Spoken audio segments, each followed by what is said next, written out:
بسم اللہ الرحمن الرحیم۔ 1 جنوری کو ہونے والے بین الاقوامی واقعات۔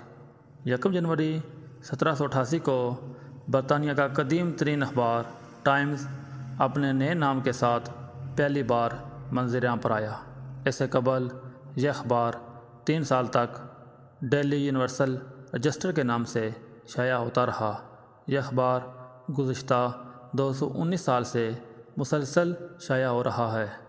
1 جنوری 1877 کو برطانیہ کی ملکہ وکٹوریہ کو ہندوستان کی ملکہ بھی بنانے کا اعلان کر دیا گیا۔ 1 جنوری 1803 کو ہیٹی نے فرانس سے آزادی کا اعلان کر دیا۔ 1 جنوری 1942 کو اقوام متحدہ کا قیام عمل میں آیا۔ اسی روز امریکی صدر روز ویلٹ، برطانوی وزیر اعظم چرچل اور 26 دیگر ممالک کے نمائندوں نے ایک اعلامیہ پر دستخط کیے، جس کے تحت دوسری جنگ عظیم کے بعد بین الاقوامی سطح پر امن قائم رکھنے کے لیے ایک تنظیم کے قیام کی منظوری ہوئی۔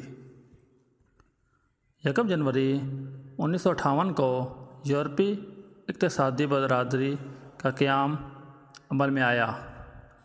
1 جنوری 1993 کو مشرقی یورپ میں کمیونزم کے زوال کے بعد چیکو سلواکیہ پرامن طور پر 2 علیحدہ مملکتوں میں تقسیم ہو گیا، جن کے نام چیک ریپبلک اور سلوواکیہ ہیں۔